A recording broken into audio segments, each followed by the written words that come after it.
बासुदेवपुर पौरपालिकार सत्संग विहार ठारे थिबा लोकनाथ पाठागारे मधुबाबू जयंती पालित हो जाइछे। पाठागार परिसर सभापति शिक्षाविद सदानंद पाणिग्राही सभापतित्व आयोजित सभारे अतिथि भाव सुधांशु शेखर मिश्र, आईनजीवी स्मृतिरंजन पलिता, कवि दयानिधि साहू, रंजित कुमार सेठी और पाठागार प्रतिष्ठाता संग्राहक विकास कुमार सतपथी प्रमुख जोगदे पिलामानंकु पगड़ी पुरुष तथा स्वाभिमानी मधु बारिस्टरଙ୍କ बहुमुखी प्रतिभा पर आलोकपात करथिले। एही अवसर में विद्याश्री स्टडी पॉइंट छात्र छात्री माने बहु संख्यारे जोगदे पाठागार संग्रहालय परिदर्शन करने सह मधुबाबूଙ୍କ उपरे वक्तव्य प्रदान करथिले। पाठागार पक्षरु 4 वर्षर विस्मय बालक श्रेयांश अशोक दासଙ୍କୁ उत्तरीय दे संबर्धित करा जायथिला। तांको पिता मनोज कुमार दास और माता सुजाता दास उभय उपस्थित रही प्रति अभिभावक माने किपरि निज संतान को मेधावी, जिज्ञासु और संस्कारित करिपारिबे से संपर्क में निजर अनुभूति बखाणी थिले। पिलामानंको मधुबाबू तथा अन्य बरपुत्र मानक जीवनी पुस्तक पाठागार पक्षरु निःशुल्क भावे पठन करबा पई दिया जायथिला। विनम्र कुमार सतपथी समस्तंको धन्यवाद अर्पण करथिले। विकास कुमार सतपथी जन संग्राहक ये जो लोकनाथ पाठागार तार प्रतिष्ठाता। तबे आमर भारतवर्ष तो अनेक विद्वान अनेक ज्ञानी गुणी लोक जन्म होती, किंतु आम यही माटी जड़े एभली पिलाटी जन्म होती आम तो देखिलु।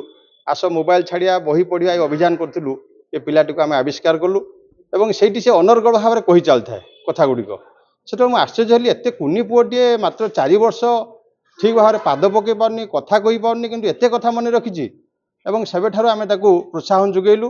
आज से अनेक कथा मन रखी, केवल राज्य नुह देश एवं पृथ्वीर अनेक कथा एवं विभिन्न स्तव स्तोत्र ठारू आरंभ करी बहुत कथा से मन रखी पार्छ। एथिपाई ता बापा माँ को तो आम निश्चित भाव में प्रेरणा देवु। ता माँ होउछन अधिक तार ये सब कथा श्रेय तांको दबा। से ही ताकू राति 4 रु उठेकी जहाँ कहउचंती से सबू मन रखुची।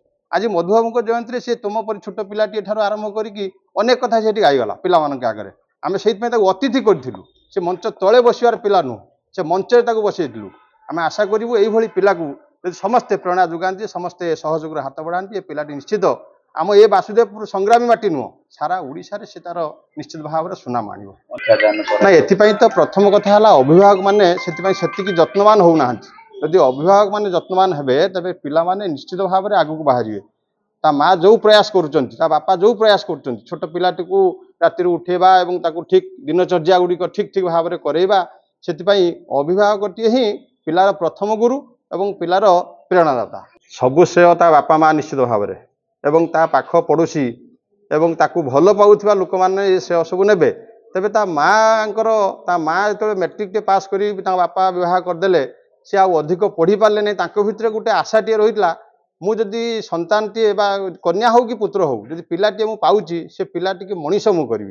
एवं से मते तांकर कहानी कहूले से चेष्टा कले जे मो पुओ को मु सब कथा शिखेबी एवं ईश्वर तांको मध्य सेही भली गोटे देइचंती सुगुण संपन्न संतान टे से सब कथा मन रखी पारुची। ता माँ अधिक श्रेय निश्चित नेबे। स्मृतिरंजन पलिता मु वकिलती करे। मु अन्य पिला मानकु कोन कहिबी प्रथमे भगवान को पाखरे कि होची मु प्रार्थना करची प्रभु आपन को सृष्टि एई भले छुआ मानकु रखिचंती जे आउ ई छोट छुआटी जो भले भाव तार व्याख्या करिगला एठी आश्चर्य लागुची। आउ द्वितीयत ता बाप माँ को विशेष करी माँ को मध्य मु कृतज्ञता जणेबी।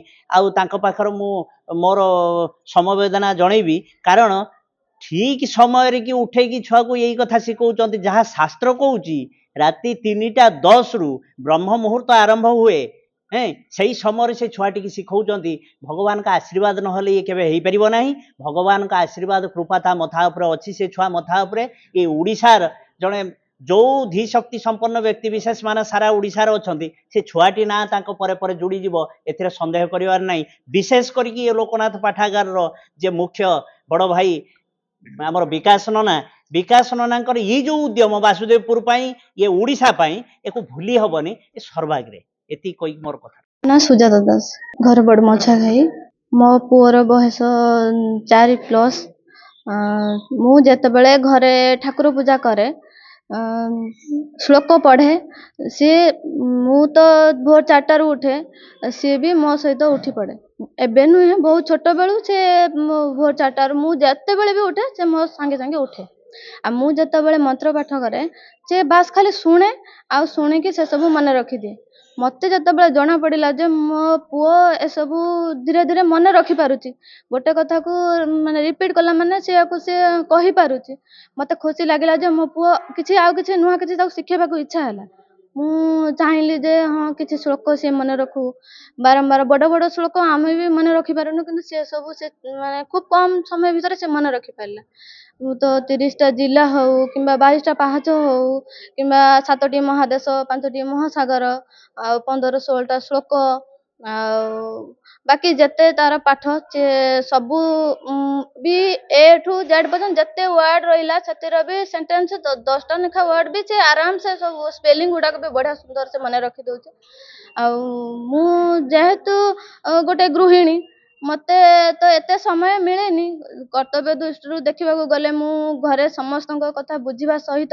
मु जेतेबेले भी रोषेई करे सेतेबेले भी छोट छुआटी मो पाखे पाखे थाए आ सेही समय रे भी से मो पाखरे बसी थाए जेतेबेले छुआ खेलिबा समय सेतेबेले भी से उठिकी जाई न थाए से मो कथा को माने एते कि मते खुशी लागे से मो कथा को काटेनी से मो पाखरे बसिके रुहे मु जहा भी कुए से रोषेई करूथा समय रे भी से धीरे धीरे धीरे धीरे तार इच्छा नथिले मु केबे भी एते भी चेष्टा करिया सते भी मु सफल हेई पारि न थांदी जेहेतु तार निज तरफ इच्छा अछि आ भगवान कर एटा बहुत माने मो पई तो गिफ्ट कहले भी कम होबनी से सत्य कि ताको स्मरण शक्ति देहि चंदी आ से सब को माने रखी पारु मन होचे अनिता बारी ट्यूशन आस्तिलु तापरे विकास सर कहले जे आज एठुडे पालन हबो मधुसूदन दासंकर जयंती आमे जानि नथिलु जे एते लोक आसीबो बोली आमे सब स्टूडेंट सब आस्तिलु आमे सार भी आस्तिले किंतु सारंकर काम जेतु सार पळेले तापरे सार गोटे छोट कुन्नी पिलाटा को डाकिथिले अतिथि हिसाब रे आमे भी जानि नथिलु जे से कोन कहइबो